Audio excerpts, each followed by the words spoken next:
stuck in my hand since like yesterday. I forgot I was on the video and shit. Making it? No. It was from that show, Doug. Okay.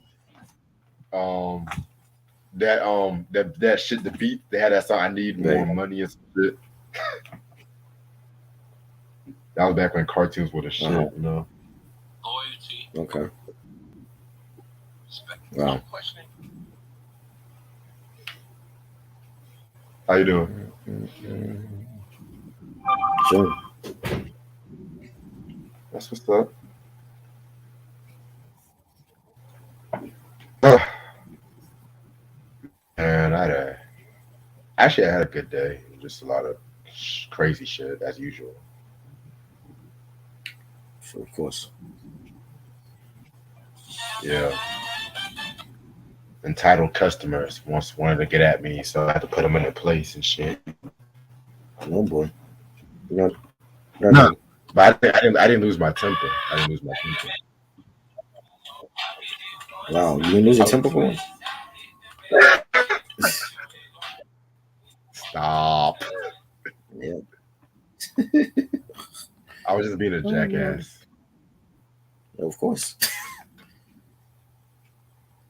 Cause this motherfucker got mad because he thought he picked a certain kind of room, but I'm just like, well, your reservation's Right. at a different room. So I'm like, well, can I see your reservation? He's like, no, you can't get no fucking upgrade and shit. Oh man. I love pissing off white people in that job. I don't know why. I see. God. But like I said, I didn't yell. I didn't lose my temper. I just pissed them off. Right. Oh man. Little Kim.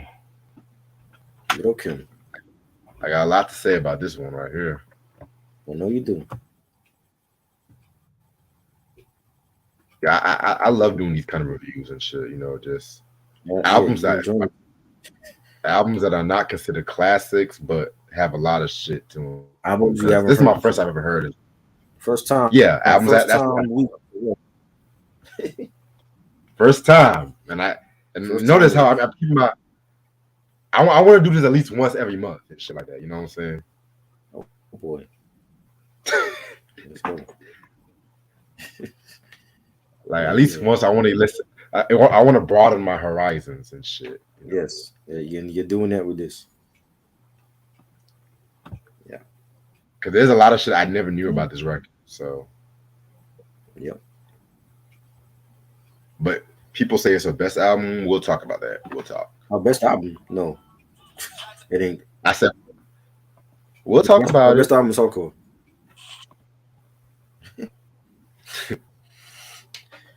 Appreciate it, Q. Appreciate the kind words and shit.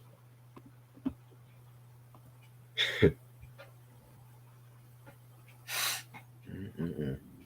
I know we got like 2 months of Mariah Carey reviews coming up and shit. You know? Oh boy.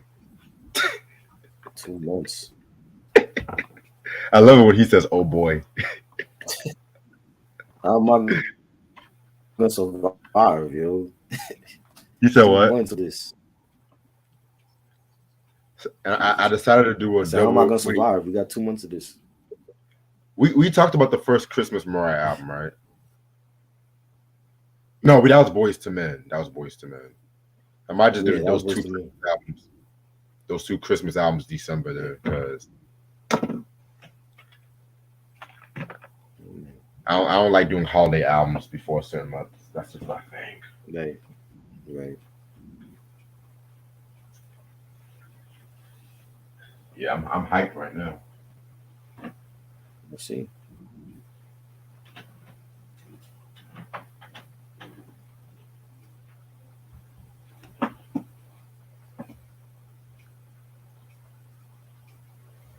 So DJ Clark Kent made some news. He said The Chronic was not a classic album in hip hop. Oh boy. Another New York nigga in his biased opinion. Low key, I love DJ Clark Kent. I feel like he's one of the most underrated producers, but he acts like Jay-Z made the only good shit in hip hop. Exactly. Because Do you really want to go down that road again with Jay-Z shit? because he was on Vlad saying some other reckless shit on Vlad TV and shit. Mm. God. And then I think Spice Fuck these One. niggas. It was either Styles P or Spice One that said how All Eyes on Me was the greatest double disc in hip hop history. Oh boy. Of course he would think so. Where's Spice One from? The West Coast. Of course he would say that. The Spice One's interviews be funny as hell, low key. They think E40 is the greatest all time out there.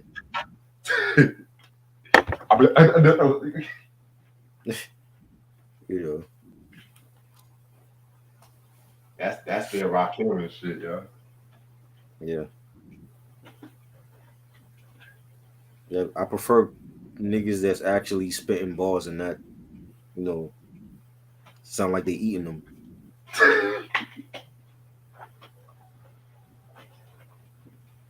I'm so You know. mad. He sound like he's eating his words and shit. I'll be Tupac in Tupac apocalypse. Yeah.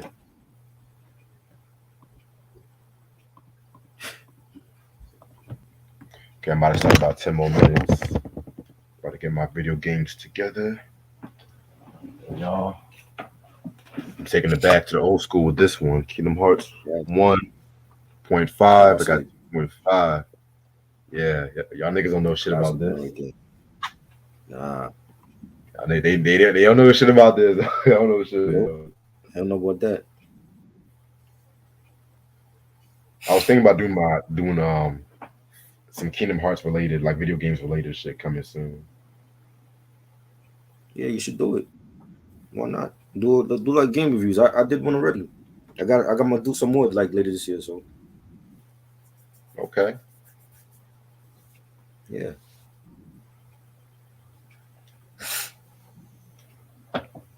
Shout out to that nigga Kuji. We were talking about Kingdom Hearts earlier and shit. Cool G.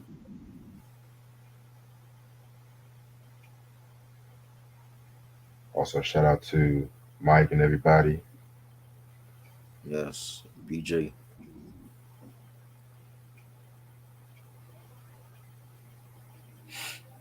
Shout out to Lachey. Shout out to Ashley. Yep. Rock Lady. Rock Lady, of course. Shout out to Eric. B Reps. Oh, I got my interview with them tomorrow. The pre-recorded shit. Good luck with that. They gonna be happy to have you on there because they've been asking about for you for like months, yo. Oh, really? You know what I mean? Yeah, go in there and kill it. You already know. They watch the episodes, yo. Like they told me they watch the show. I just never see them in the comments and shit, but they be watching. As long as they watch, man, that's all that matters, you know. Yeah, you know. Yeah, I'm gonna keep the song a surprise and shit. That's all I'm gonna say. Yeah, let the R&B community see what you got, man. Yes.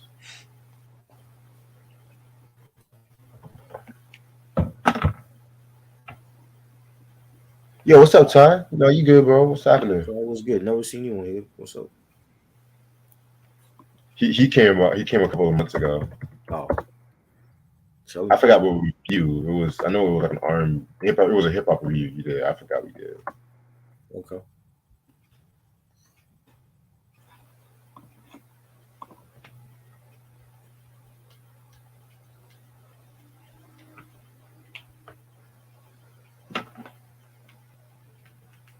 Yes. Yeah, I gotta wake up early in the morning tomorrow too to help my friend Maya out. Okay. So hopefully by 1:20 we should be done with this video. All right.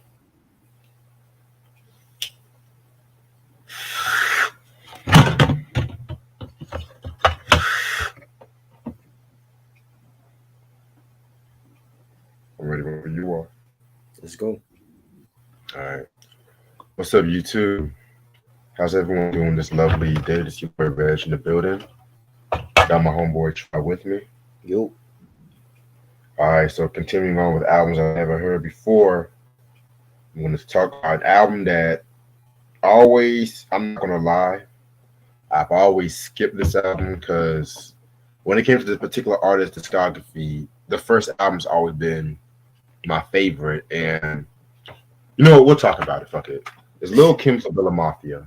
Mm-hmm. This album came out in 2003, March 4th to be exact, on her Queen Bee label, which was under Atlantic Records. This came out with 3 singles: The Jump Off, Magic Stick, and Thug Love.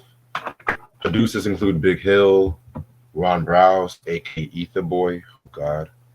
Even though hold on, actually he only appears on the Japanese edition of this album. Thank God, because I don't have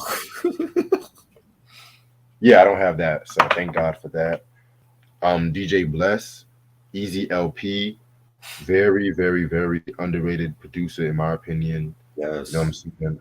Full Force, you know, very dope. It's kind of strange because you know they at that time, this time they were doing like a lot of pop songs. You know what I'm saying? But okay, I'm not mad. J. Max Garfield, Havoc, Lil Kim also produced some stuff too. You know what I'm saying? Phantom of the Beats, aka Haas G. You know, he's one half of the UMCs. Hip hop, honestly, I've never listened to their material. Their first album was dope. Is the one that people know with Blue Cheese and yeah. yeah. I know the second album they try to go gangster and shit. Yeah, they're trying to go hardcore with that. I was like, I'm sorry, I can't take y'all seriously. I'll make a song called Blue Cheese, but they were doing some Das Effects type of shit. Oh God. I'm like, nah. You can't go from Blue Cheese to doing fucking hardcore hip hop, yo. And that's the thing too. A lot of people say like the people try to buy off Death Row around that time. I'm gonna get back to the producers, but that's a flex between like there was a weird era like 92 to maybe like 93 pre Wu-Tang that everybody was trying to rap like them. A weird era.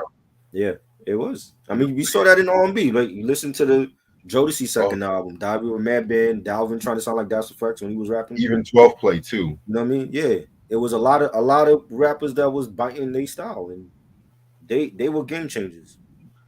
That's why I'm glad the second album, which personally is my favorite album, you know, a lot of people hate that album. Yeah, I like how they changed up their style a little bit on that record though. No, not Miles Davis. You talking about the UMCs and every rapper that was trying to sound like Das Effects in like 92, 93. Honestly, I think he's talking about something else in the chat though, but I could be wrong.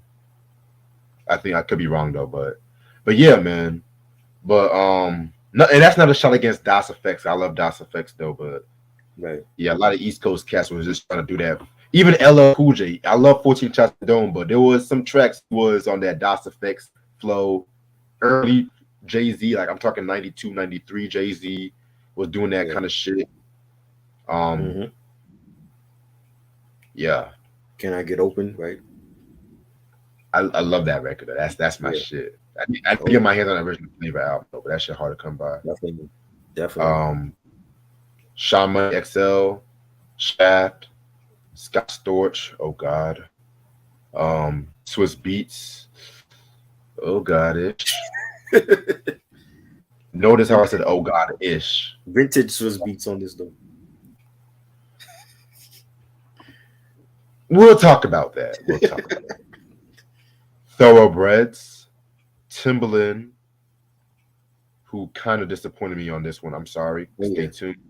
Yeah. And Kanye West. Yep. I can tell we're gonna have a lot of fun with this review. Oh yeah, for sure. All right.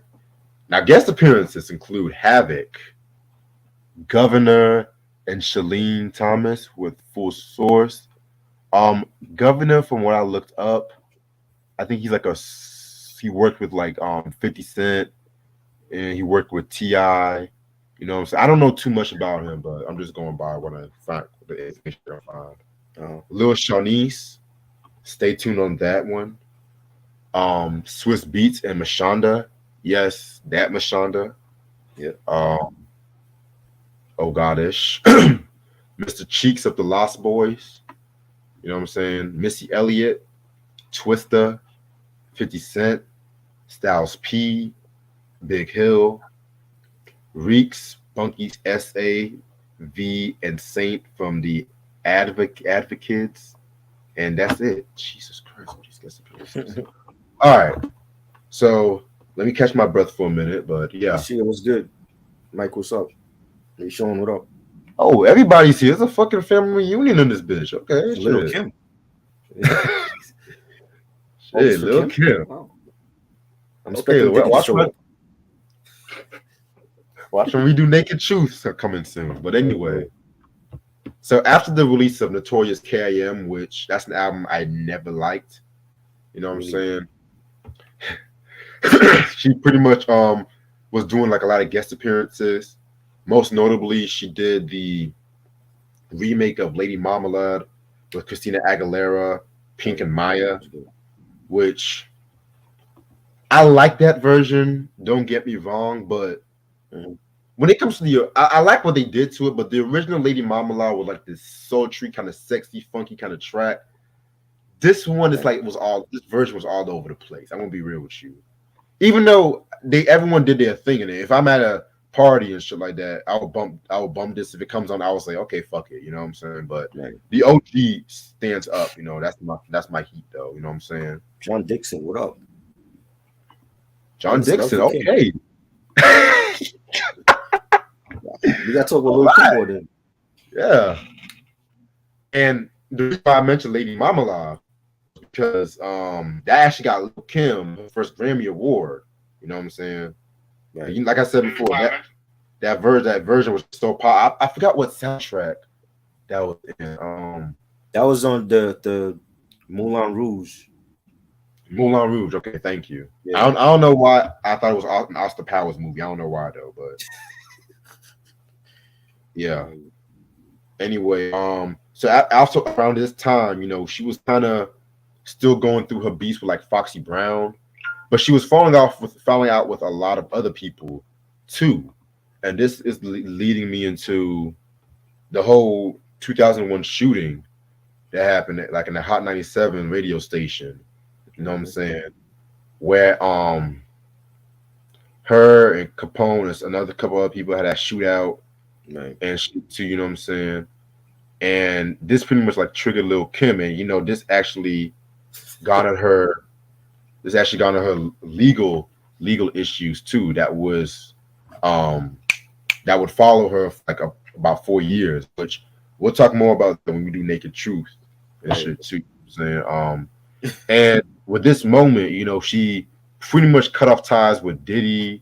She cut off ties with Junior Mafia because you know they had like a lot of personal issues. Diddy, you said? Yeah. She should have did that a long time ago. That's just me though. I know. But yeah, so she was trying to like rebrand herself and whatnot too. Right. And also around this time, you know, she also was getting into a beef with Eve, which we're gonna talk about that further down the album. I didn't know that. She had beef with Eve? We'll talk about that. Don't worry. This is why I'm here. This is why I'm here. She be picking the wrong ones to have beef with, yo. Well, Eve was also beef with Foxy Brown too. You know what I'm saying? Oh Lord, what's wrong with that? This is around the time when female rappers were just going beef with one another. Too much, y'all talk about now with this whole Nicki and Cardi B, all this shit. You know what I'm saying? Back in them days, like niggas was just female rappers did not give no fucks. You know what I'm saying? Right. So I didn't know that. It's not. Don't worry, Lachey. It's called research, not tea. You know what I'm saying? Let it be known. Let it be fucking known and shit. You know what I'm saying? All right. So around this time, you know, this was also around the time she started writing some more songs. And guess who was the original producer for La Bella Mafia? Who was it? Originally, it was supposed to have been Dr. Dre. Really? Yes. Wow. Him and Dre. Yeah. And Dre said, "Nah, I'm good." Well, you know with Dre, he's always busy in the studio, and I guess they didn't really fully he was too busy making 800 songs for Detox and never dropped. And speaking of Detox, she was actually supposed to have been on Detox too. Wow. Yeah. So this review was gonna be crazy as hell. So And also around this time too, she was getting into fashion. She tried to have her own clothing line, which was supposed to have been called La Bella Mafia. Now the original title for this album was supposed to be called Hollywood, but she ended up watching this 1997 movie of the same name, La Bella Mafia, with Vanessa Redgrave and Natasha Kinski. I've never seen this movie though, believe it or not. So yeah. And she So has a then, Hollywood skit on the album. So I know exactly. Yeah. So yeah, man. So this is what really was happening. So between KIM and Bella Mafia, a lot was happening for Lil Kim. You know what I'm saying? Dr. Dre, wow. That he was supposed to do the whole album? Well, certain tracks, majority of the album, yeah. And what made him say, what made him pass on it though? I guess, like I said, he was busy. He was just busy at this He was time. busy doing Detox, so that never drops. And Eminem show, and then of course, Get Rich or Die Trying Right, was right, coming out too. So right. yeah, man. So this is the album cover right here. Pretty dope album cover. You know what I'm saying? I love the gritty, the nighttime New York landscape right here. I've always loved shit like this. You know what I'm saying? Right. A lot better than that all pink cover she had for Notorious K.I.M. Okay. With the fake tattoo on her stomach. That's not a real tattoo. Okay. Yeah, man. And this is her posing with like mob figures in movies, like you see Tony Montana right there and shit too. Right. I want to see that's Robert De Niro from Goodfellas and shit too. So yeah, man. You tell she was kind of influenced by the whole mafia, so kind of ordeal. You know what I'm saying? So all right, 16 tracks. We have some good, some bad. We'll talk about it. Track number 1 is the intro. You know what I'm saying? Pretty dope intro. She was just pretty much paying homage to her mentor slash fuck buddy Biggie and stuff like that too. Is that what we calling him now? That's what he's resorted to, by F buddy. Biggie rolling in his grave right now. Hey. The one of the best all time and we're resorting to calling him her fuck buddy. I said mentor, but we all know the story by now. Oh, we all know the story. Ty, you said Notorious K.I.M. was old, nigga. What? It was whack. I ain't like that. Okay. I don't even think she liked it. Shit. Well, she said that was one of her favorites, believe it or not. She was on drugs. Yeah, man. So you had Biggie that's like bigging up Kim. You know what I'm saying? Talking about, I was rolling with a bunch of little dudes, around the way corner, You know how Biggie is and shit. So yeah, this was pretty much Lil Kim said she dedicates to all the people in the struggles. But at the same time, too, she just wanted to let it be known, which this is a central theme in his album. She wanted to let it be known that she writes her material and shit, too. But we'll talk about that. We'll talk. I love the clip. I mean, you could tell she was. Well, I don't think she'll ever get over, Biggie dying. It's hard to get over a loved one like that. And you hear the clip of Biggie talking about putting on Kim and Junior Mafia, and him saying that he can't force them. Like I was saying the other night when we did the Tell Squad, putting your peoples on, but he can't force them at the same time to want it. They have to want it on their own. Right. The same way 50 put on Yayo and Banks and letting them know, like, yo, y'all niggas not gonna eat off of me no more on the television. Y'all gotta be your own artists. And you see what Banks is doing now. He's having a renaissance, and people forgot about Banks. He's out doing his own thing again without 50. He's still waiting for Yayo, like I said. But that's what Biggie was talking about in his clip, like putting Junior Mafia on and them being hungry enough to want it on their own, because one day he wasn't gonna be here, and that's what happened. And you see, Kim took advantage of that and she ran with it. Little C's is a different story, and the rest of them, Klepto and Cheek Del Vec, and you know what I'm saying. So, but that was basically like the clip that Biggie was talking about. Interesting. Yes, sir. 20 years too busy taking Lord Jamar's place in Vlad TV at this point. You know what I'm saying? So, because every damn week it's always him and that damn DL Hughley. I'm just like, Vlad, There's so many other people you could interview. Exactly. Like what you doing? I mean, I give him props because he interviewed Cool from Cool in the Game, which I still have to watch that. Still have to watch that interview, but he was mostly just talking about sampling. He's had some good ones, but there's times when I'm like, you got this dude again, Yayo again, Lord Jamal again. You know what I'm saying? Like even Art of Dialogue. How many times you gonna see Napoleon in that bitch and shit like that? I don't watch them. I'm tired of hearing about Tupac. He's dead. Let him go. Well, they don't talk about Tupac as much. Now now you have rappers talking about other stories and shit. Like Tone Loc was up there and shit. He was talking about how the Booyah Tribe jumped him or some shit like that. I was like, what is people supposed to take them that? Oh, Booyah Tribe jumped him. Okay. Man. This Spice One talking about how him and Pac had Glocks and E40 was scared as fuck. Is that gonna make you look at Pac differently when you hear that? It don't change my perception of him. So, and then of course you have your conventional Jay-Z hate and Art of Dialogue and shit too. You know what I'm saying? Talking about Jay-Z ain't shit. This Jay-Z ain't. It's like nigga. That's like being on Mark Dog's stream because they say the same shit on there. Oh, E40's the great and fuck Biggie. Like it's crazy. It's crazy because I remember at one point there was 5. I kid you not, there was 5 videos. One of them was Keith. They didn't have Keith Murray back, low-key, but one of them was like all 5 videos talking about Jay-Z ain't this, Jay-Z ain't better than Pop. I was like, what the fuck is this? Is this Art of Dialogue or Art of Sean Carter at this point? I can't watch that stuff. Shit. But yo, Keith Murray has some of the most funniest Art of Dialogue interviews and shit, and that nigga was bugged out his mind.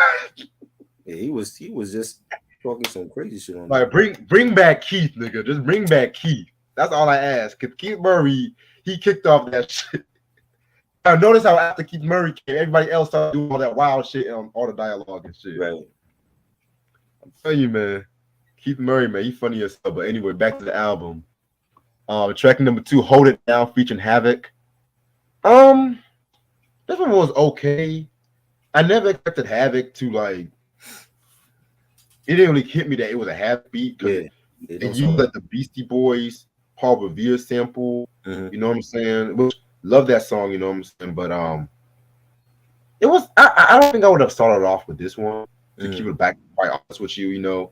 Luckily, they both did their thing, but I'm just like, I appreciate the experimentation of it though. You know what I'm saying? But nah, it don't sound like a Havoc beat. I'm like, what part of the beat did Havoc produce? Because like you basically just played the Beastie Boys joint and let a rhyme on it. Right. You know what I'm saying? There was no like haunting chords or strings like he usually do on his production for Mobb Deep or for other people. I didn't hear none of that. It was just like the Beastie Boys instrumental that she was rapping on. Well, to be fair, on there. You know what I'm saying? Like give us something extra for this sample that was used. I didn't hear that on this beat, so it don't even sound like Havoc produced it. I just like, oh, they just slapped his name on it. Oh, Havoc produced it and was on the credits. But what is he doing on it? You know to be fair, Havoc was kind of slowly. Sorry about that. Yeah. Havoc was kind of slowly moving away from that dark landscape kind of beats. You know, Infamy album itself, it had some of them kind of beats, but didn't really have a more melodic kind of feel to it, you know, because which we got to talk about Infamy. I told you, and I've said this to people in the past. He fell off after Alchemist got situated with them.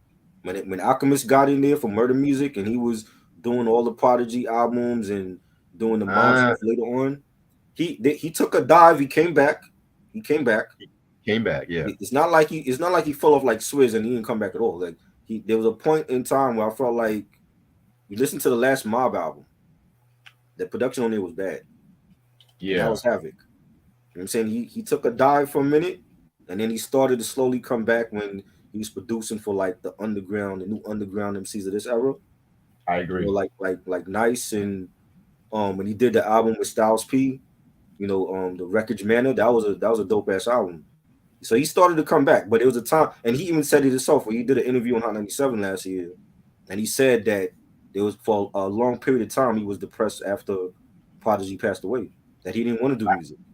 I saw that shit. And it showed when you listen to his own albums. When you listen to 13, I didn't like the production on it. You know what I'm saying? A lot of stuff he was doing, it wasn't the Havoc that we grew up on. You know what I'm saying? And it's only like in the last 2 or 3 years that I started to notice that he's starting to come back. So he got his sound back again, but for a couple of years I was like, nah, he fell off to me. Got you. Yo, Ty, I'm just gonna say this right now. How many licks ain't got nothing on Magic Stick, but we'll talk about that. Hell no. Okay, yeah. What do you think about the radio interlude that's after the song? I didn't care for it. I thought it was funny though. Like out of all the radio skits, I thought this one was the funniest. But she was like at a like sounding like she was like a radio station taking calls, like like what she would normally do if she was at Hot 97 back in the day or something.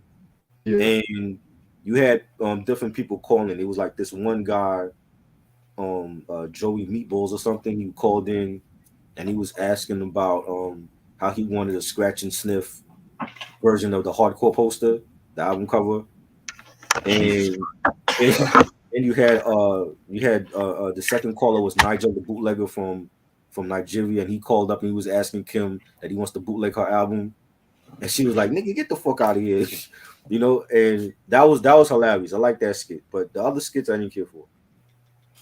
Yeah, I didn't care for any of them skits. Keep it above with you, boss. Yeah. All right, track number 2 we got track number 3, Doing It Way Big. You know what I'm saying? No pun intended. This was actually a better song than the previous one. You know what I'm saying?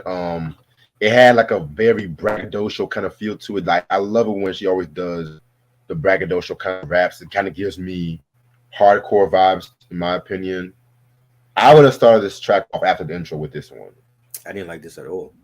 You gotta be fucking kidding me! Was whack. How you what? Like this over Hold It Now? I thought the beat. Wait! You thought the beat to this was whack, nigga? Don't like it. Oh my god! I told you this. Let's not act like everything on here is pristine and is a classic, because it's not. I'm not saying that. Trust me, we got like 30 more tracks. There's some whack joints on here now. They were. We'll talk about that. This is one of them. To me, I thought the beat was whack. You crazy? I did not like the song. You crazy as hell right now. I like Hold It Now over this. My only issue with Hold It Now is it don't sound like a Havoc, production. It don't sound like a Havoc beat. Wow. You know what I'm saying? But other than that, I don't think this song was better than the last one. Respect. Okay. Track number 4, Can't Fuck with Queen Bee, featuring Governor and Shalene Thomas with Full Force. That's another kind of okay song. It uses the famous Denise Williams Free as a sample, which a lot of rappers have used that. Most notably, KD used that shit from the most freshest MC in the world off the Ass Gash Cash album. Right. I need to get my hands on that, but actually goes for a lot of money. Yep. Pretty solid track. I'll give it this one. It was okay. Again, it's a sample that it was been used before. I don't think she bought anything extra or anything special to it. It was okay. Full Force. That's the last group I would have ever thought she would collaborate with. Right, that's crazy. I don't know how that collab, came about. You know what I'm saying? It just seemed out of the blue. You know what I mean? But they legends. I grew up on a lot of they stuff, and great performance they had in House Party, the House Party sequels, and but it was an okay track. It wasn't like to me the standout tracks are towards the middle and end of the album. I agree. See, we agree on something. Yeah, we on something. It's just okay. We agree on something. Okay. I'm not with you on track 3. I thought track 3 was garbage. So you bugging. All right. Next track is the Hollywood skit. I did not care for this skit. This has like a fucking Mr. Rogers feel to it. Yeah, some stupid ass kids that can't even fucking sing a word. Damn. Yeah, this was a no for me, ball. Yeah, I'm assuming that was Kim playing the teacher with the kids. Yeah. Again, I only like the skit on track 2. I didn't care for all the skits. Like I'm a look at Facts of Life of Lil Kim. Okay, that's nice. Track number 6, Shake Your Bum Bum featuring Lil Shanice. One of the worst tracks from this whole album. First of Definitely. all, Lil Shanice is like Lil Kim's alter ego as like a little girl. She appeared on the Notorious K.I.M. I remember. She should have stayed in the Notorious K.I.M. Yeah. Second of all, motherfucking it's not the beat I was thinking of. Never mind. The But the title is beat, yeah, Shake Your Bum Bum, yeah. really? Yeah. Like this is what you doing now? This is what you put on an album called La Bella Mafia, nigga? Are you fucking kidding me? Right. Right. Fuck Yeah. out of here. I didn't like it. And it gets worse. Track number 7, This Is Who I Am, featuring Swiss Beats and Swiss Beats' first baby mama, Mashonda. This is when Mashonda was trying to be a rapper for like 20 seconds and shit. You know what I'm saying? I did not like this shit either. Like I did not like this shit. But as bad as this song was, it's not as bad as the one before and the one after. Surprisingly. I'm gonna tell you. I'm talking a lot of shit. Being that Swiss Beats. Now that's a producer that fell off. He don't have it no more. You know what I'm saying? If anything that you hear now from Swizz, it sounds like recycled shit from like the late 90s, early 2000s. Right. You know what I'm saying? So when I hear a song like this is like when Swizz still had it. So I could appreciate that era of Swizz. Mashonda I never cared for. I never thought she could sing. You know, I thought it was a decent track, you know. And that's what it is. I just thought it was a decent track, and you know, it was good to hear Kim over a Swiss Beats track, you know, when he still had it. Exactly. All right. Thought about that, you know. Had to protect my fucking team and shit. Next track we got is The Jump Off featuring Mr. Cheeks. Oh my god. Dog. No. I You didn't love like this Mr. one? Cheeks. No, I did not. Wow. Wait, don't tell me you like this one. Don't tell me you like this one. This was a jump off when it came out. This was a Hell jump. no. Yes, You this mean, was a you mean jumping off a cliff? Let me tell you, like as far as like singles that she put out, this is probably like the last joint that she put out that I liked. As far as like because like after this, like I don't remember anything else that she dropped off of this album. Like Magic Stick was big, but that was on the mixtape. That wasn't even that. I don't even believe that was a video. It was a video for that. You know what I'm saying? But as far as like singles, this is like the last single that I like from Little Kim.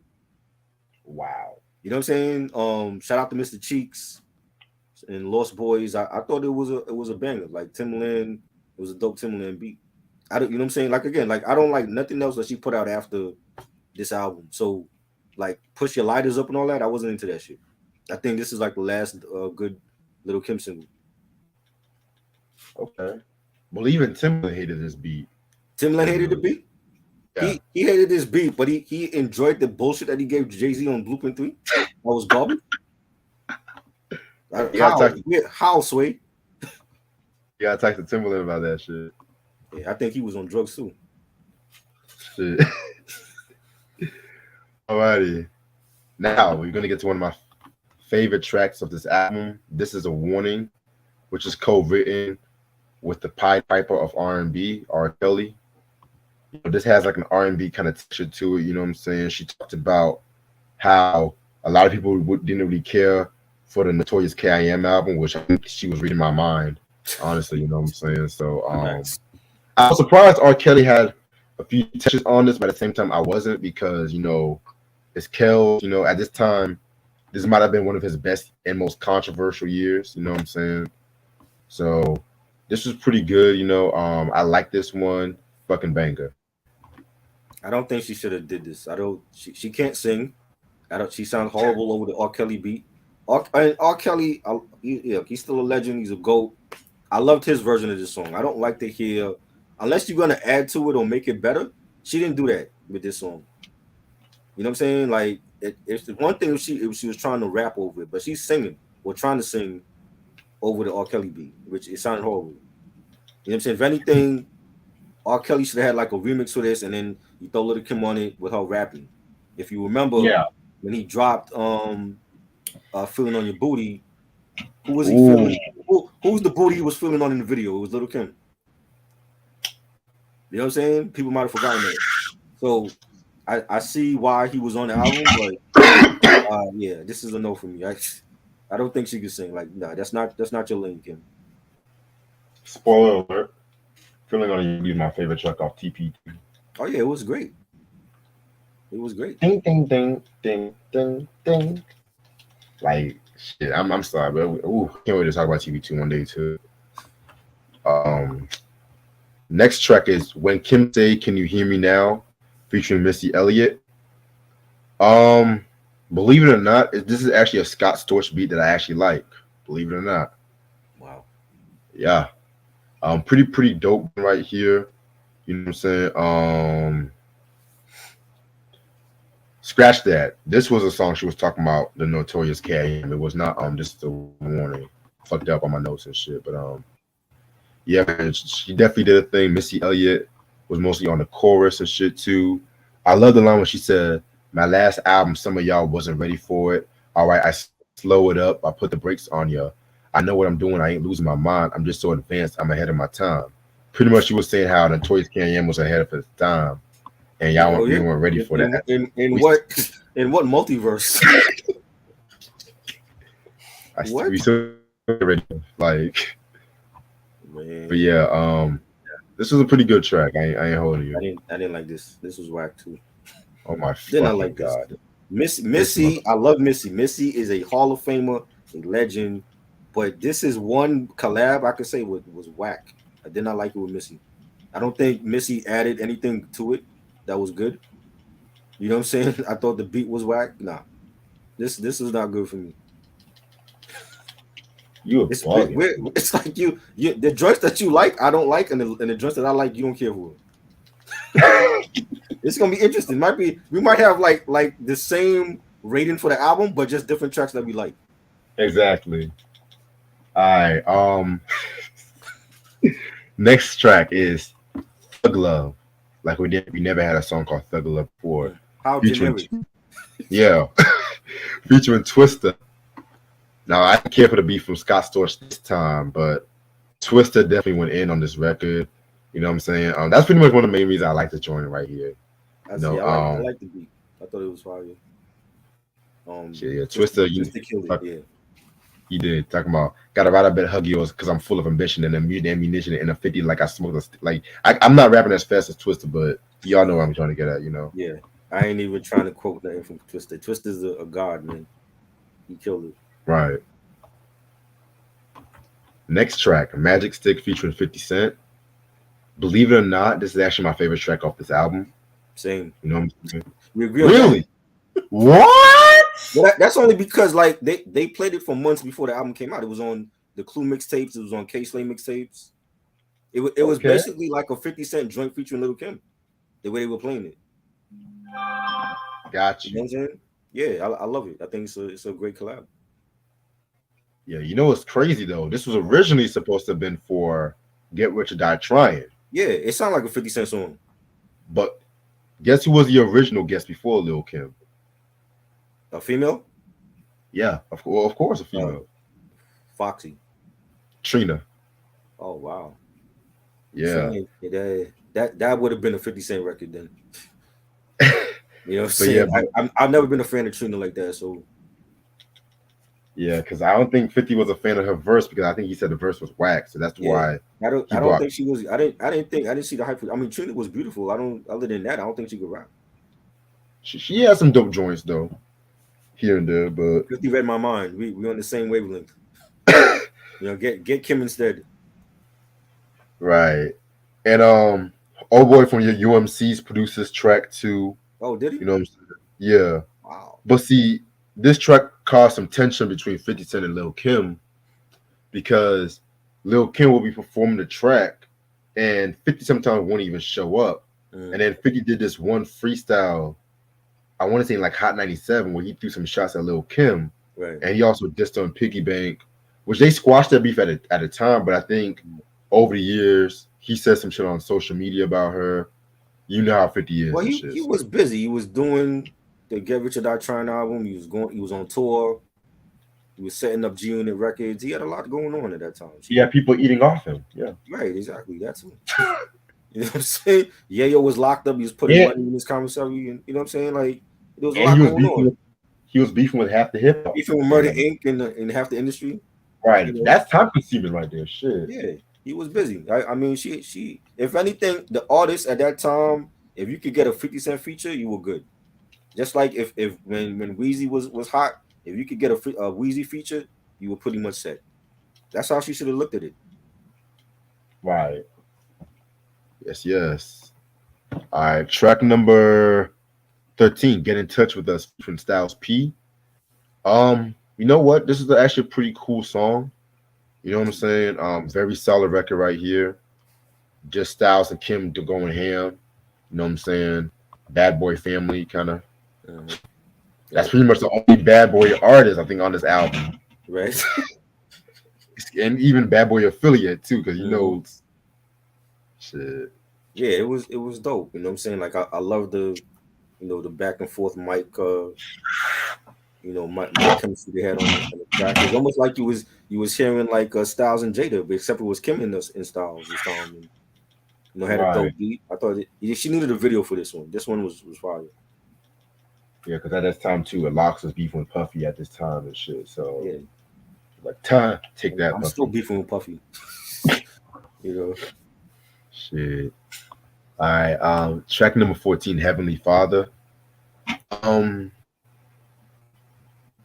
I got what she was trying to do with this record right here. You know what I'm saying? It's like a motivational kind of track, but I didn't care for that beat. To be real with you, I did not care for that beat. It's a horrible way they did that OJ's record, in my opinion. See, I like the beat. Oh my fucking! I like the beat. I thought like it goes deeper than what she was. It goes deeper than the title. To me, I think the title it don't sum up what she was talking about, and it was more about like she's talking about how she was the reason why, bitches got bigger breasts and they rocking colorful wigs. Nicki Minaj, you know, Mhm. uh, sacrificing everything to have Biggie here again. She was still grieving. She was still grieving Biggie, and like I said, like she'll probably be grieving. Well, not grieving, but that's something you'll never get over. Just the way that he died tragically. Right. So she was still mentioning Biggie, in her songs. Like intro, you got the Biggie clip. This song she's talking about Big. And she's saying, because niggas is snakes, their hugs be fake. Steal from their best friend at his own wake. I did all that I could do, and I took all I could take.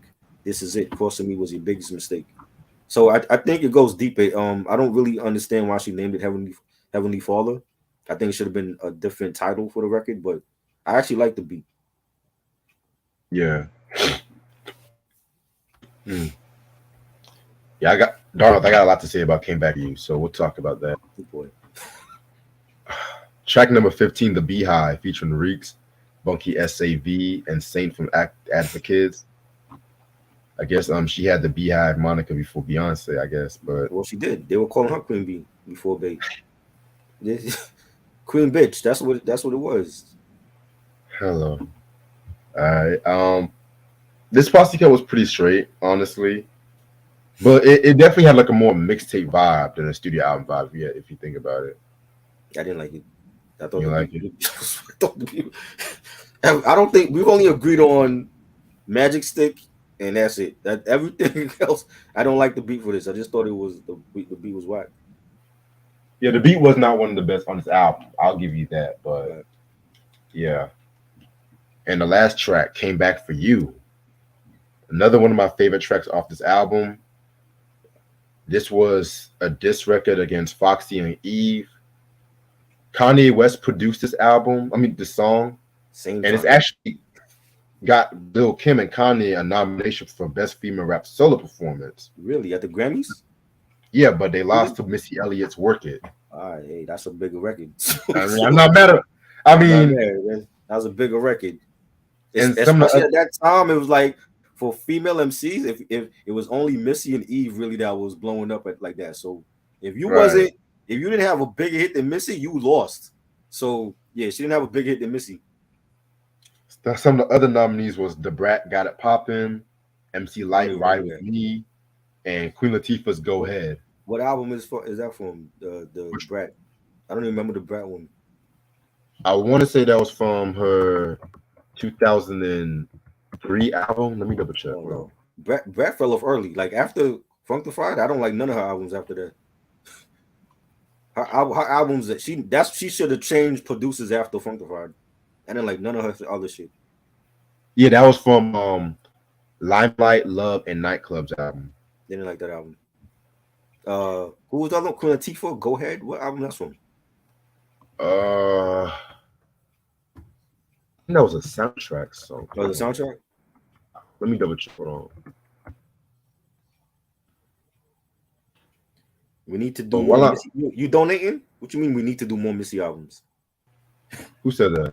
You donating Moolah? What you talking about? Go Ahead was the single from the greatest hits album, She's a Queen.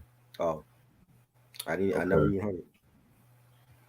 But yeah, this was the first hip hop diss track be nominated for a Grammy too. So take that, Drake. Um, so yeah, like I said before, she was. We already know the whole story with Foxy Brown. That's a beef episode coming very soon too. So stay tuned on that. But see, the issue with Eve, Eve had this song called "Let Me Blow Your Mind," Right. and then she had a line where she says, "Some of y'all are writing well too concerned with fashion. None of you ain't gazelle catwalk and imagine. A lot of y'all Hollywood drama casted." You know what I'm saying? Which that was actually subs aimed at Lil Kim. You know what I'm saying? And this is around the time when I think she felt like Kim was not had like a lot of ghostwriters too. And people accused Eve of being a had a ghostwriters, which that I don't believe that shit in my No, personal opinion. I don't believe Because that. we actually seen Eve write shit, but Mhm. and so Kim, he threw some shots. I love the line when she aimed at Eve, because when God made Adam, he should have made Kim. You know what I'm saying? Because a play on the whole Adam and Eve shit, Mhm. and then she called Foxy Doodoo Brown chick. You know what I'm saying? So this was a pretty dope diss track. It's not. You know what? I actually like this better than the Notorious K.I.M. diss track too. Fuck it, I ain't gonna hold you. So yeah, this was a pretty good diss track. I This ain't was gonna hold good. Again, this is another song that was on the mixtapes. Early. Kanye, old Kanye, mind you. I love old Kanye. you.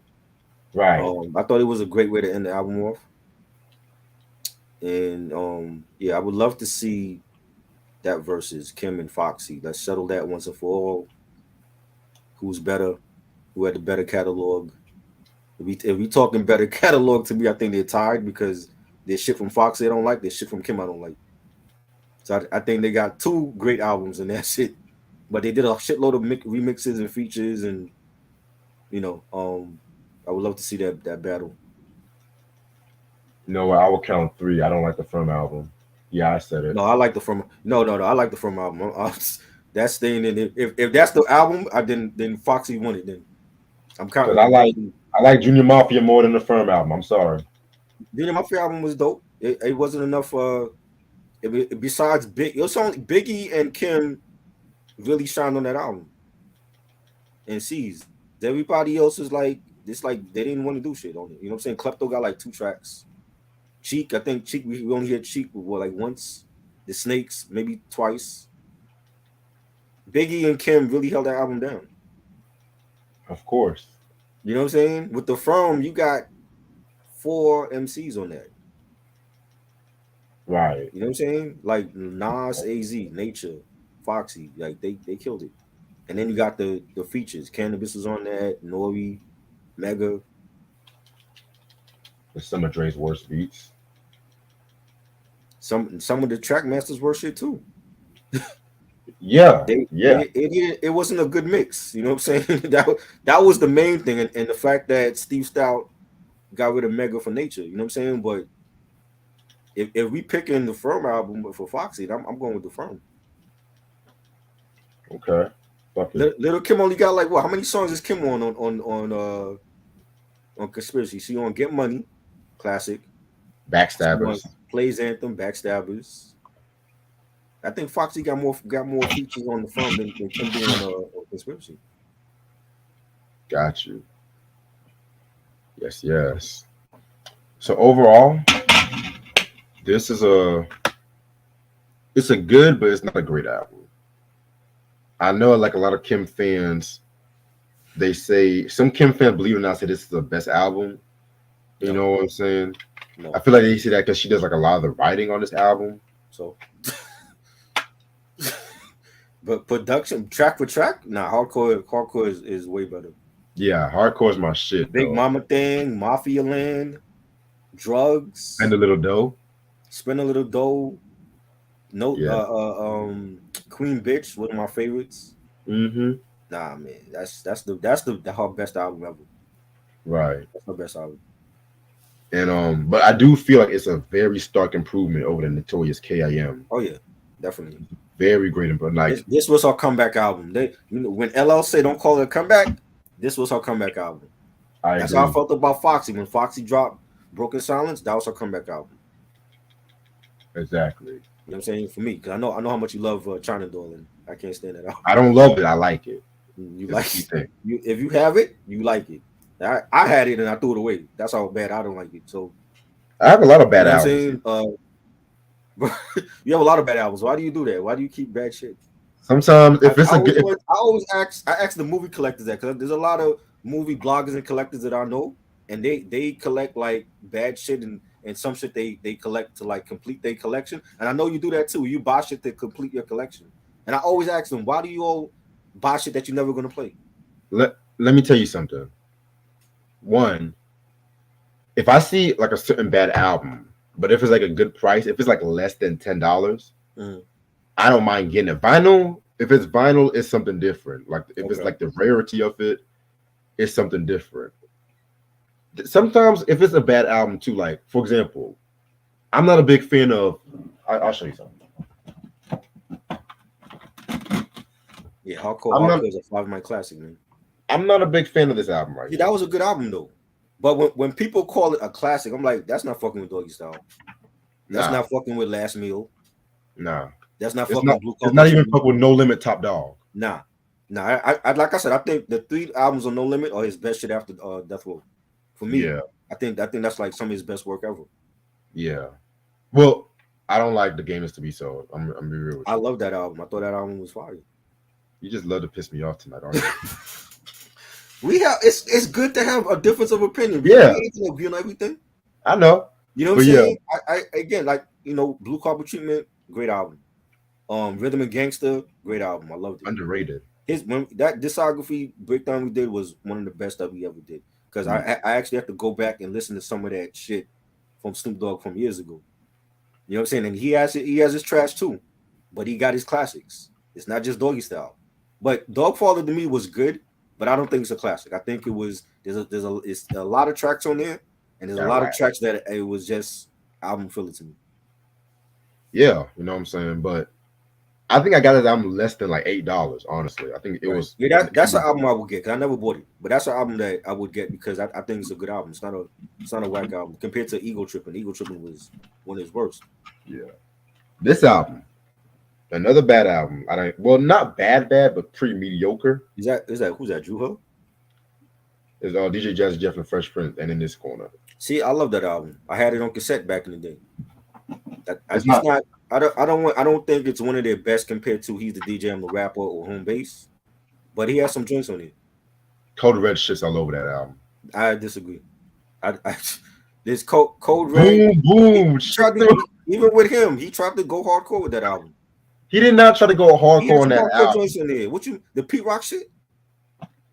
If you listen to some of them lyrics and shit like that, he wasn't trying to go all the way hardcore. Okay, my bad. So you have Fresh Prince of Bel-Air meets Pete Rock. My bad. But I don't think it was a great album though. Shit.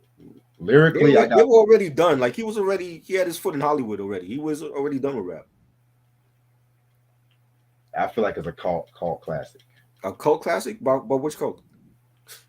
It's a personal classic. You by your cult? Which cult is claiming that's a classic? I mean, I know the Red Man This is cult for There's a Dark this Side. is the album.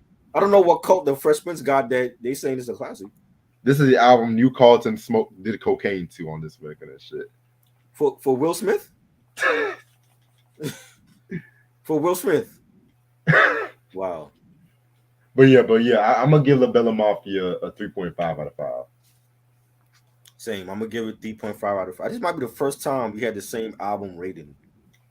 And on the same album that we don't like the same tracks. How Right. crazy is that? That is crazy. It's crazy. You know what I'm saying? I think it was a better album from the second one. Better songs, better production. She didn't have a shitload of features. She had, just enough. I feel like she should have had more singles though, because Magic, like I said, Magic Stick was huge on the streets, and I never saw a video for that.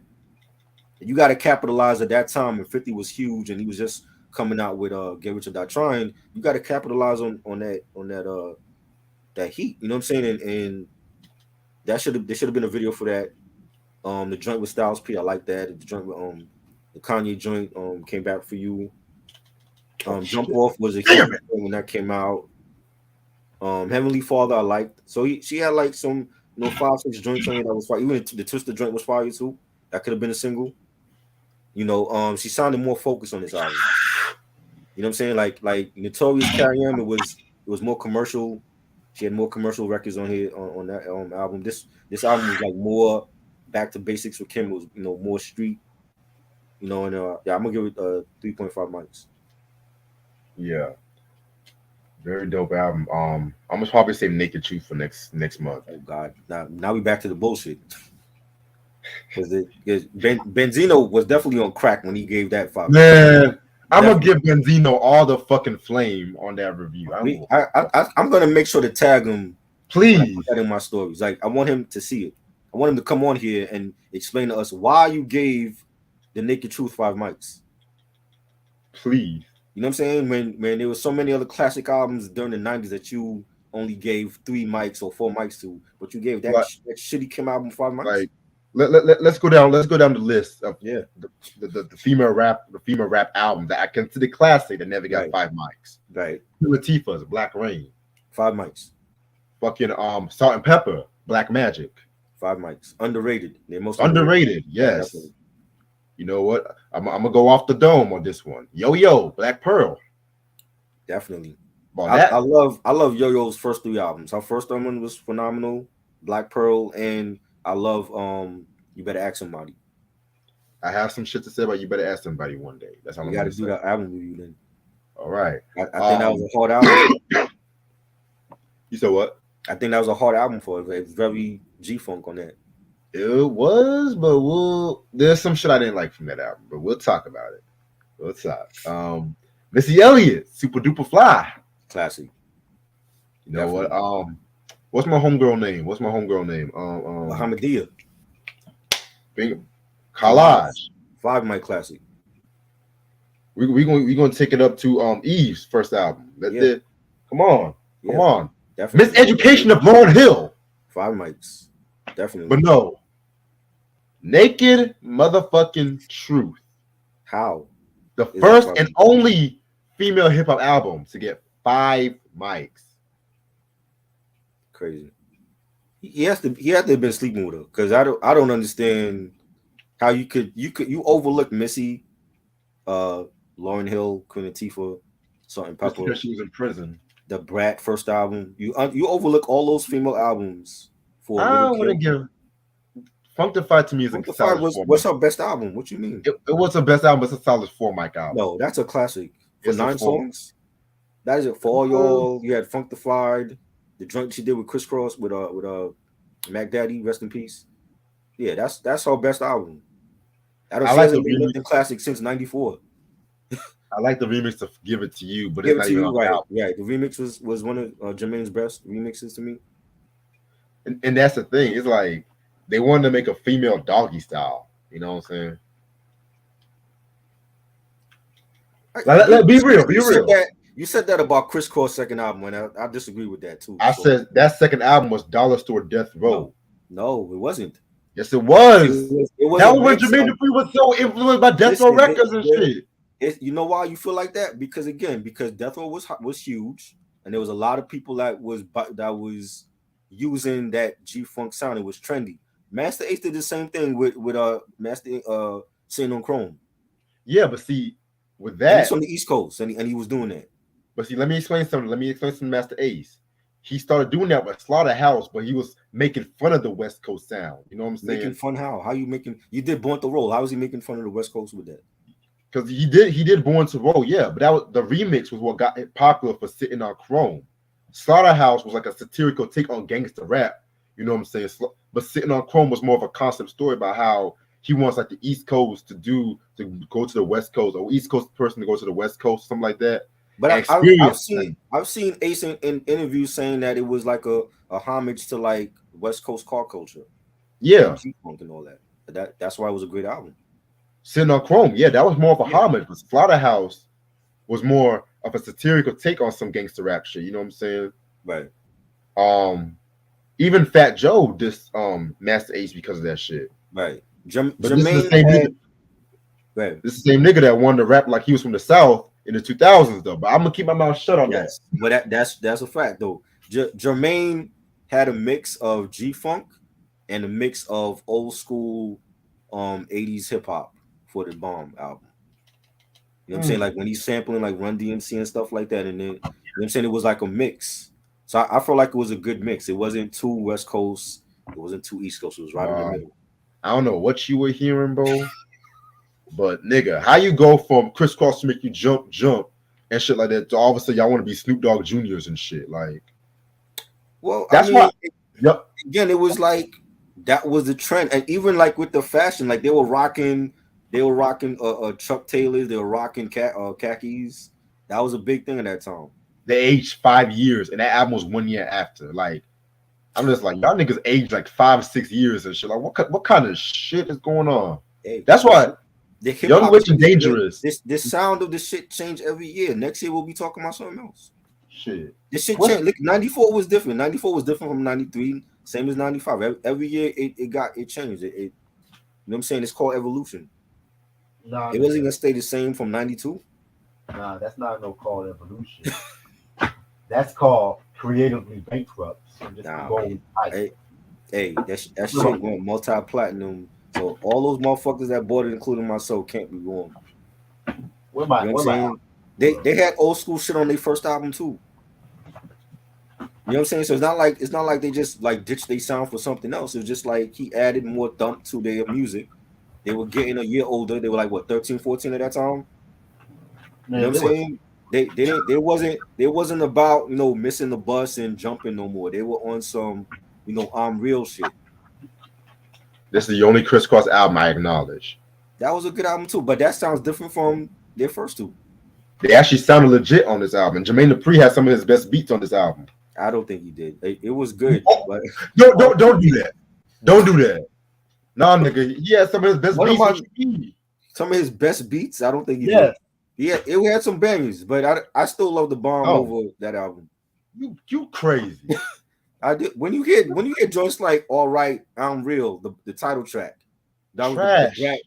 You didn't like the Brat first appearance on The the Brat, Bombs? that's the best song on the album, but Come on, that man. all right shit, that was trash. Nah, Give man. me Shaq's album over that one. Shaq's album? Give me Shaq Diesel Come over on. that one. Nah. Nah. That's Shaq's best album, but I don't think that's fucking with the Nah, Bomb. Shaq Fu. Shaq Shaq Fu Fu. from '95 was the Shaq Fu best. was good. It was good. But he's a millionaire. He paid for his producers. He paid for EPMD and Tribe Called Quest to be on it. And you know what? He gave some of the best hip hop at that time. We've seen albums before. We can make a whole list. We've seen albums before in rap where niggas pay for all these features and producers and it's still shit. Puff Daddy Forever, crap. The Made Men album, crap. Like I could keep going. You know what I'm saying? So let's not like act like if niggas buy producers and features that it's gonna be a classic. It's not.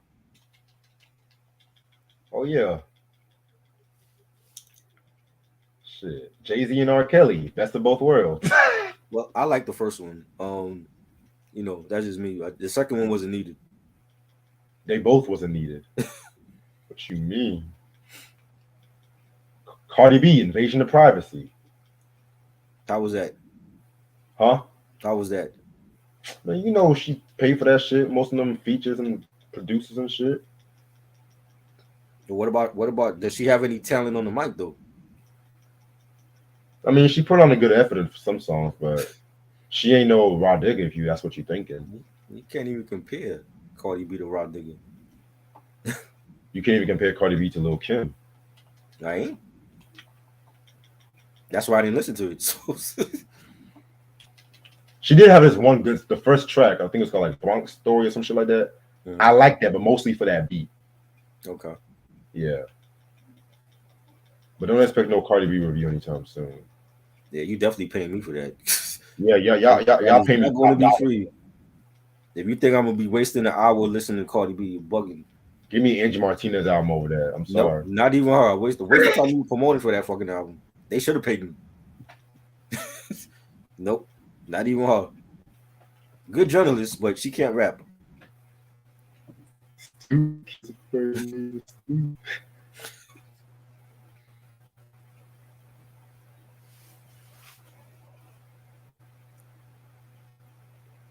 This song, no matter what, no matter what they say, I like about 3 or 4 songs on Notorious Kim, but it was still a shitty album.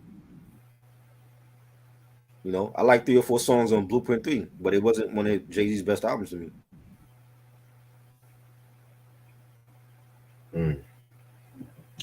Y'all need it. What is all this Notorious K.I.M. love lately? I don't know. Maybe she has a cult for that album too.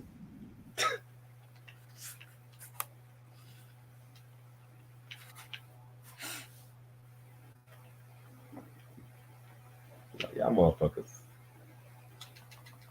Go Giants, by the way. I saw Lashia talking shit in here. She's still in here. Go Giants. I didn't see her after. I think she went to sleep. Down with the King. Down with the King was a shitty album too, but there's not even like 2 or 3 songs I like from that album. Overrated album. But I understand why they praise it because it's still Run DMC. You know what I'm saying? So you're not gonna ever hear nobody come out and say, "Oh, this was a whack ass Run DMC album."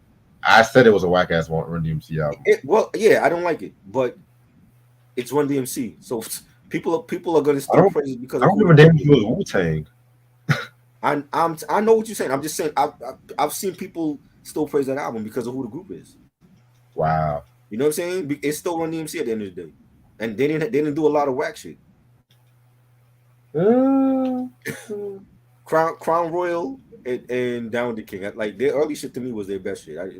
Anything after Down with the King was like, nah. Y'all take a break.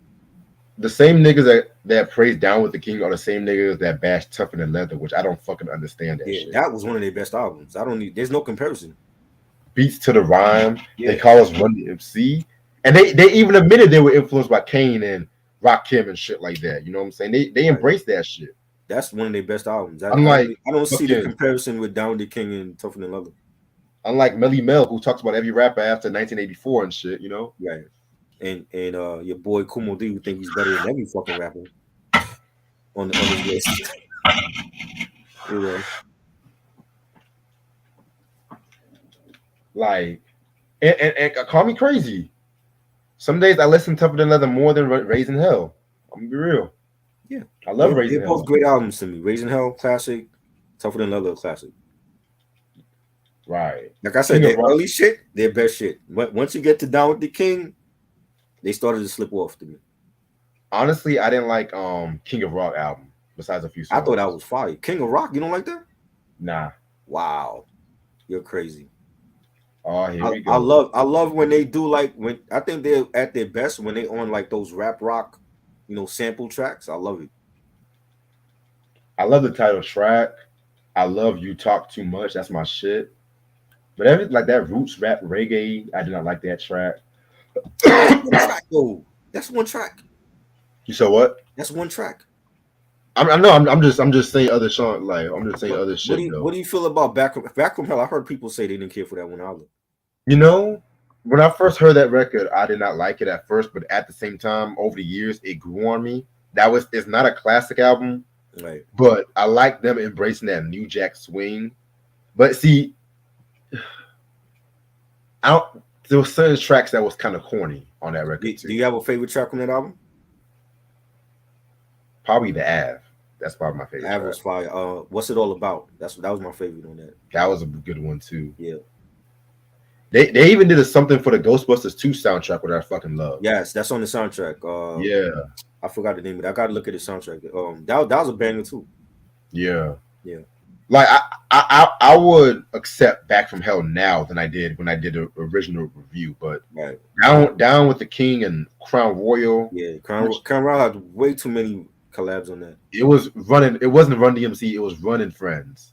It was. I remember going to buy I think it was a CNN reunion album and picking up Crown Royal, and I'm like, I looked at it on the track list and it was like they had every track was like a feature, and that's not like them. Like when I saw Limp Bizkit, I was done. Like what I picked up the wrong album. I'm like, this is not Run DMC. Well, you picked that over the reunion? No, I went to buy the reunion, but I was about to say in the stores, I saw it in like in the row, and I picked it up to see what was on it, and I saw all these features on it. I'm like, nah, that's not them. Run DMC never had to make an album where they needed all that many features. Yeah, Q. I did a review on all their albums. I even did a community post on thoughts on it and if I had any different songs as my favorites. But back to Crown Royal. You know what's crazy? I was watching. Shout out to my boy Todd in the Shadows, though. He did a review on Crown Royal like last week, and he said that the song "Girls" with Limp Bizkit, I think that was originally produced by Mike D from Beastie Boys. But once he heard that Limp Bizkit was on the track, he took his production credit off that shit. Wow. I'm just like, see, I'm not the only one that hates that group. I love Limp, but I don't. They don't need all of those features for every song on there.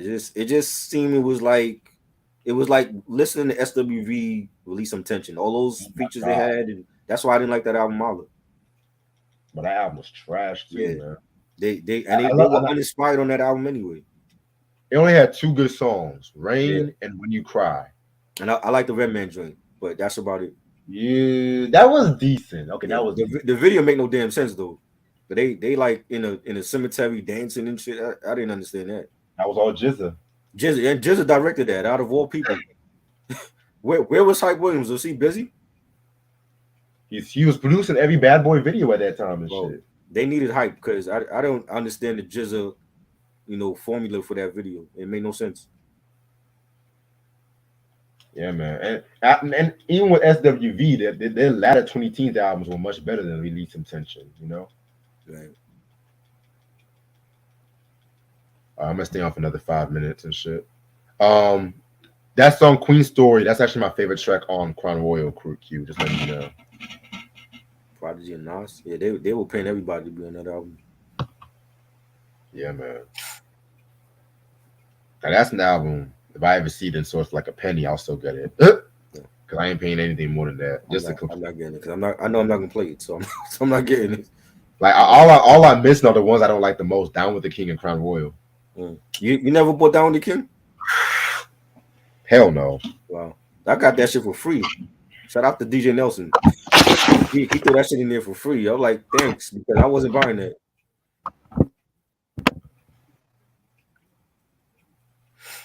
Yeah, man. I got the first 5 albums in the box set. You know what I'm saying? So yeah.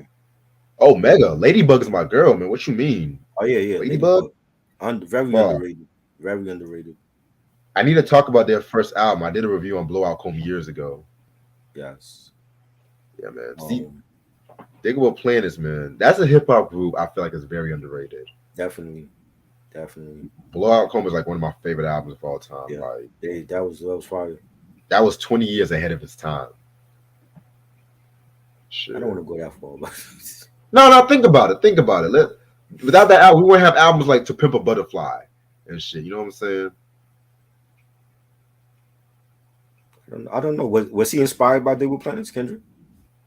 You never know. Sometimes. You know what I'm saying? And at that, even at that time too, in the mid 2000s, Me 20 Teens, Diggable Planet was that album was kind of getting more love from a lot of people.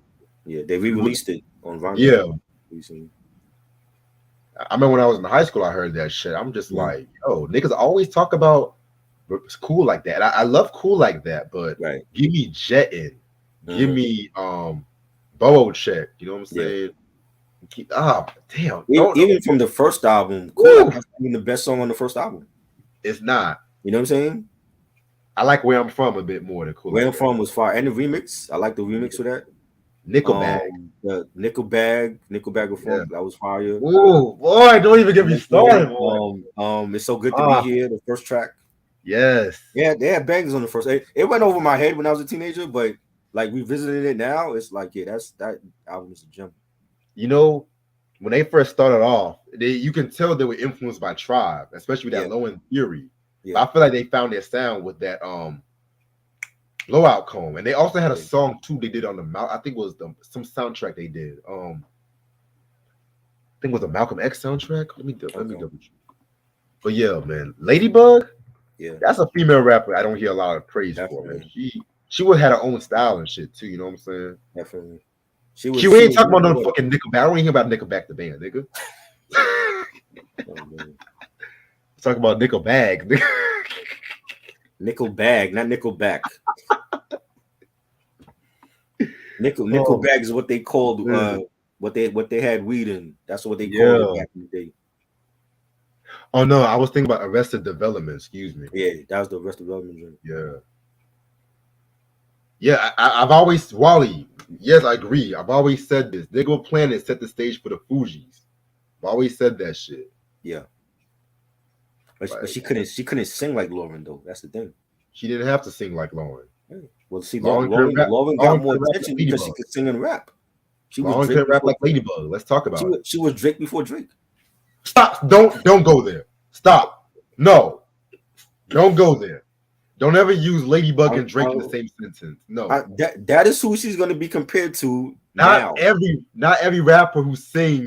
I'm not saying that. I'm saying that is who she's going to be compared to now. When you look at the many rappers that try to do both, they're going to compare the like I was on another podcast today and they asked me, so when Miseducation won the Grammy in '98, what do they consider that album, a rap album or R&B? It's both, because she was doing both on the album. Right, isn't that what Drake is doing now? No, he's not doing rapping and singing. When was the last album Drake actually rapped? He raps on every album. Is it he? Is this what you mean? He didn't rap on every album. Let's. Well, the dance album. It was a dance album. I'm talking about like when you hear Take Care, when you hear Thank You Later, when you hear Nothing Was the Same. The double album Scorpion, he had literally two discs where one he was singing, one he was rapping on. Nothing Was the Same. I didn't hear no rapping on that album. The Scorpion double album, he was rapping and singing on both. He had the second disc he was singing, first disc he was rapping. That had slight joints, some joints on it, but you have Primo on that. Illmind. I don't care. They're not working with anybody. That beat from Primo ain't all that either. I'm gonna be real. I know, but you got Illmind ain't working with anybody. If Illmind is on your joint, you must think you fuck with him. Same with Primo. He was just trying to do that shit just because he was beefing with Meek Mill and shit. Let's be real. He's singing and he's rapping. They're gonna look back at Lauren 20 years before, like that's what Lauren was doing. Bone Thugs, they were doing that, harmonizing and rapping. Force MDs, they were doing that. Domino, he was doing that. Domino's underrated. You know what I'm saying? It's been done. It's not like Drake opened a new lane. I'm just saying, when the young generation coming up now, they're gonna be looking at those artists like, though it was done before Drake, but Drake made it popular again. Yeah, because Ja Rule kind of made that right. Corny. Well, Ja Rule was doing the choruses. He wasn't like flat out singing on tracks. Yes, he was. On what track? Mesmerized. You're lit. Oh, on the chorus, yeah, but he was rapping. He was still singing and shit. He was rapping. What would it be with you had Ashanti singing on it. You had Ashanti doing the choruses and shit. And that was a big mistake. Huh? Ashanti. 50 Cent. He started to rap his chorus, sing his choruses after a while, and he giving Ja Rule flack for that. He doing the same shit. See, he was pulling out some mind voodoo kind of shit. Yeah, he was hypnotizing people to stop fucking with Murder Inc. and fuck with Gina. That was cute. And he was doing the same shit. 21 Questions. That could have been a Ja Rule joint. You know what I'm saying? Amusement Park. That could have been Ja Rule. Candy Shop. Same thing. Best Friend. Same thing. That was your best friend. You know what I'm saying? So, You you know. But yeah, but it was, I think, see, when Drake came in, it's like you had other artists like Wiz Khalifa, Mac Miller, rest in peace. You know, a lot of other ones, Kid Cudi, that they started singing on these songs. Mac Miller got a whole joint called Objects in the Mirror where he's singing on watching he's singing, not rapping on it. He wasn't doing that before. It was your best friend. You know what I'm saying? Like his sound literally changed and went to like neo soul at the end of his career. That is, you know what I mean? For Mac Miller, it's organic. If you listen to early Mac Miller, like Kids, Best Day Ever, Blue Slide Park, it's totally different from when he dropped the Feminine Divine album and Circles and his last couple albums. He was like in the neo soul mood. That boy wanted to be the next Sean B. Yeah, he was doing the dope though. I'll fuck with it. You know what I mean? Yeah. ODB was like, I don't consider ODB a singer though. He was off key singing. He did that more for like comedy, but like, you know what I'm saying? ODB was, I don't know what the fuck ODB. Probably was high when he was doing that. I loved his singing on North Star, man. What you mean? Nah. That was him that was singing that? That was him that was singing that. On the Raekwon joint? The Raekwon Yeah, that was ODB. I thought that was Papa Wu. Papa Wu did the monologue, but ODB was doing other harm like that. Lord, oh man, like he did that singing and shit. Yeah. He was even playing. ODB. He wasn't no real singer though. He didn't take that shit seriously. ODB, this one of my favorite songs on Return of the 36 Chambers, Sweet Sugar Pie. Yes, I said it. Yeah, niggas shit on Sweet Sugar Pie. So fucking much. But I took it like he was just fucking around in the studio. With the band boss. Biggie did Play a Hater. He was fucking around. He wasn't no singer. That was a classic song too. No, I don't like that song. That's the only song on I never Play a Hater was one of the best songs on Life After Death. Nah, fuck no. I never liked that song. Yes, it is. No. Yes, it is. It could have left that off there. There could have been a bonus track or like here. I didn't think it was good. The way he paid homage to the Delphonics song. Come on, man. Then let the Delphonics sing it. you know, you could rap a verse on it or something. That's a top 5 song on Life After Death. No, not to me. Yes, it is. No, top 5. I always skip that song. I bet you BJ would agree with me on that. Yo, BJ. I bet you BJ would agree. Play a Hater like everything Biggie. Biggie, you could hear like a rehashed verse now, and BJ will love it. He loved all that posthumous bullshit. I didn't care for it.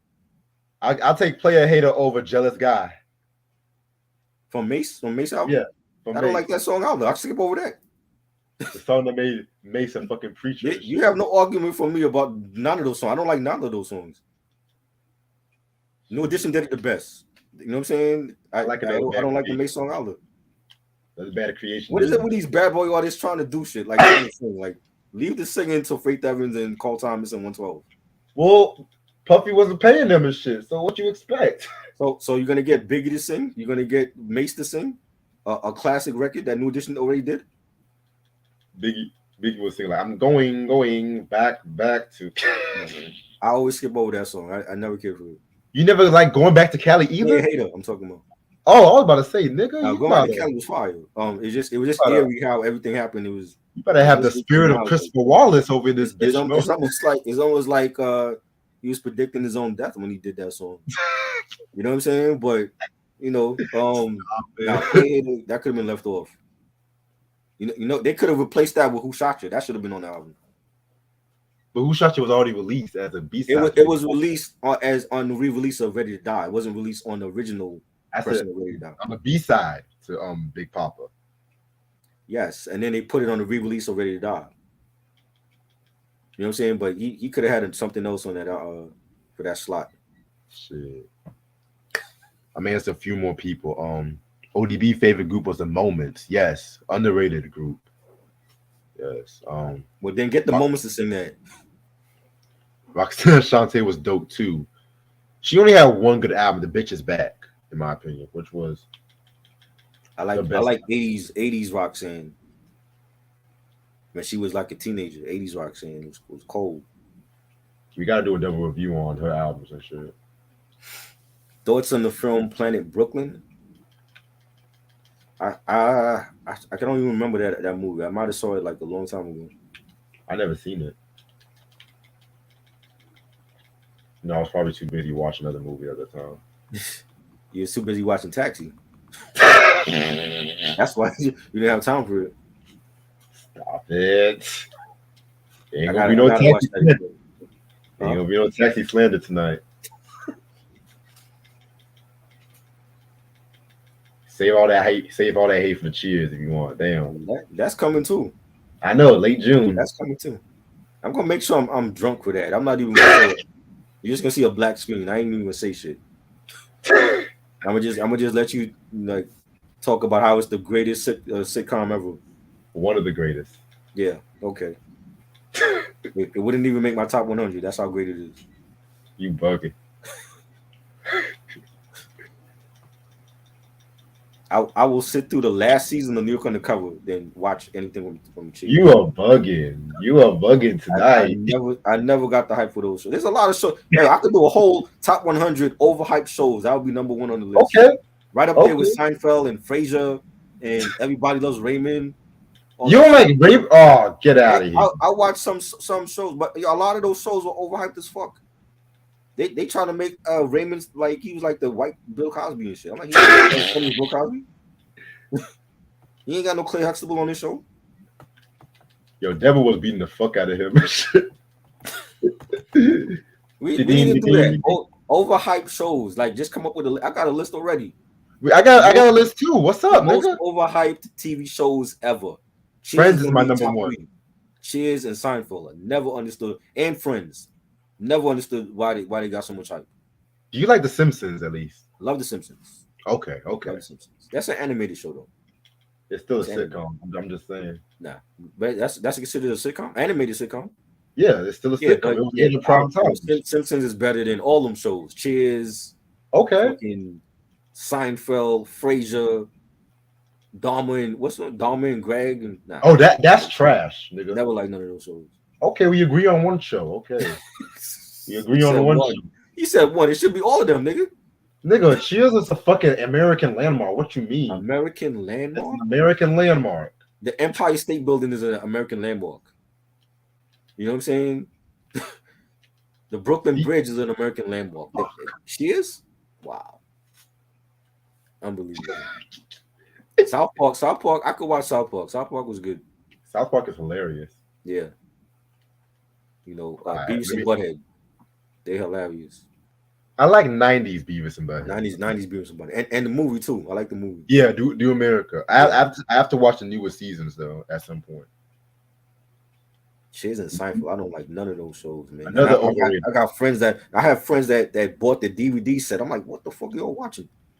What are y'all watching? Another overrated show, Designing Women. Yeah, my mom used to watch that shit. Oh my, that was a Golden Girls ripoff. I'm telling you. Yeah, but more political.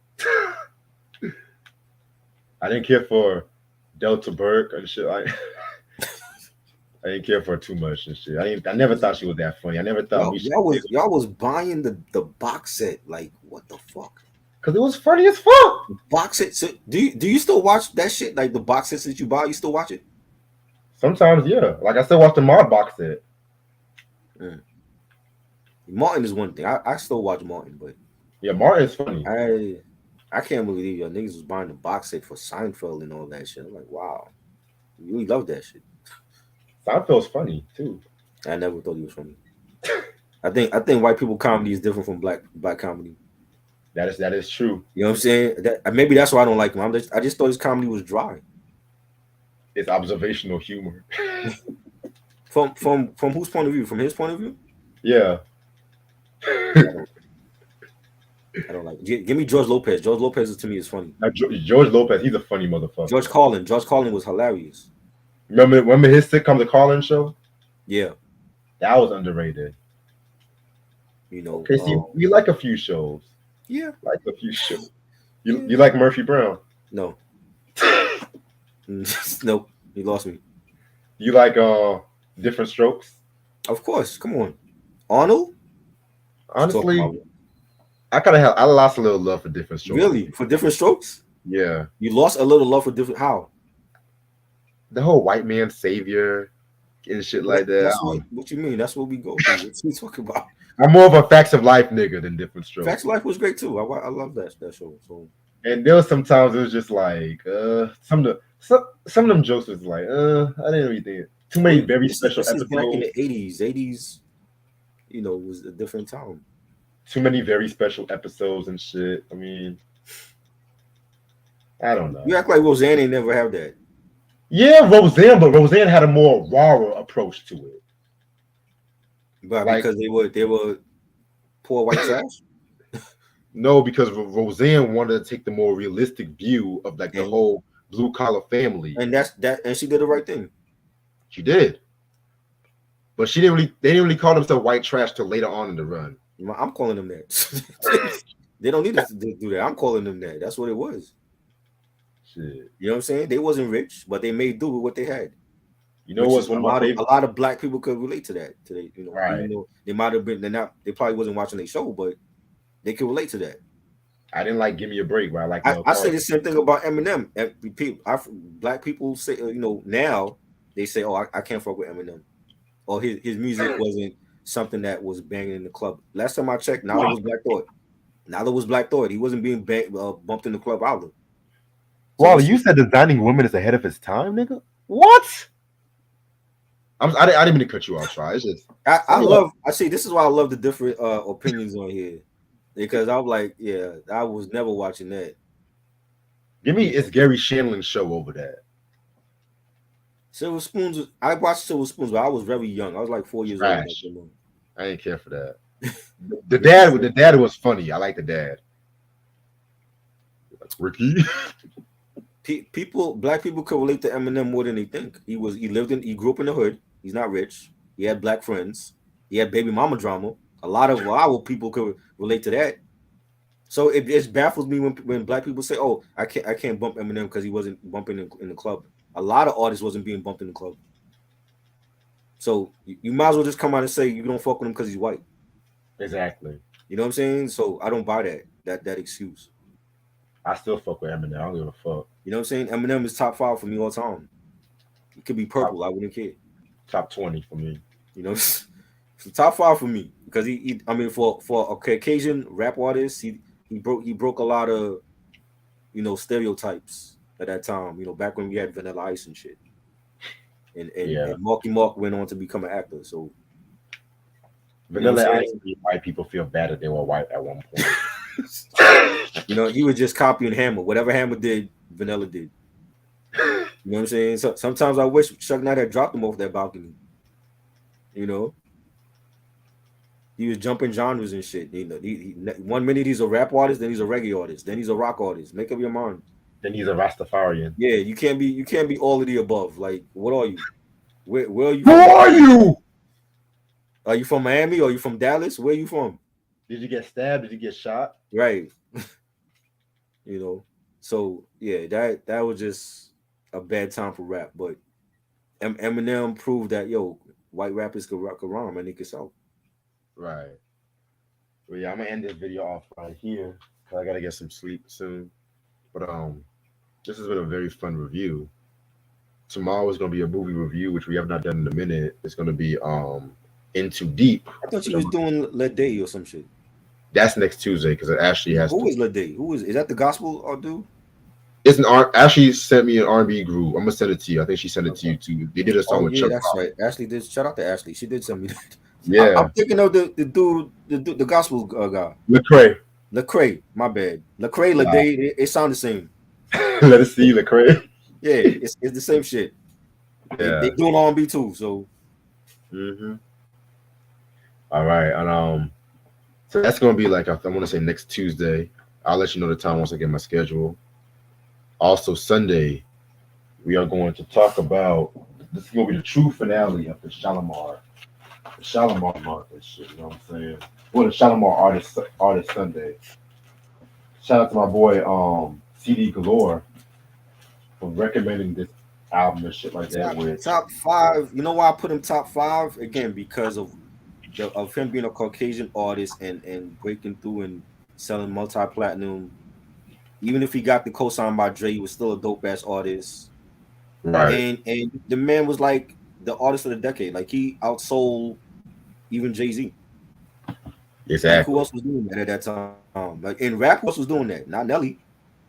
You know what I'm saying? Not Ludacris or T.I. You know. Yeah. But Sunday we're gonna talk about Jody Watley's first 2 albums. You know what I'm saying? The true end of Shalimar Artist Sunday. Shout out to CD Galore for the donation. Yeah. You know, I can't wait to see Tri's reaction to this one. Well, You, I you, like the first 2 Jody Watley albums. So that's you was about the end of the Shalimar shit that we ended it on a good note. yeah, if y'all want Dancing in the Streets, you have to donate for that one and shit. That's to let you know. Yeah, I can't do no more Shalimar shit. They didn't have a pristine discography. I disagree. You disagree? You like Big Fish or whatever the fuck it was called? I like everything from Big Fun Big Fun. to Friends were my favorite. The look, I can appreciate it for what it was. I used Even to though bump Eminem every day for the last 20 years. I don't need to bump Eminem every day no more. I've been did that. I've done that with Biggie and Pac, which is why I'm tired of them now. I've been bumping these artists since I was a teenager. You know. But yeah, man. So yes, catch us tomorrow when we do this movie review. You ain't no cop, J. Reed. Let me stop. What time is that? Midnight. Okay. Yeah, I gotta see my mom's first and shit, you know. All right. And I'm definitely gonna film that Army representatives with interview tomorrow at 7. So I'll let you know how that shout out shit to Elise and JR. Yes, yes. You can have fun on there, man. It's gonna be a great episode. Can't wait till it come out. Yes, yes. Other than that, I'm gonna see y'all when I see y'all.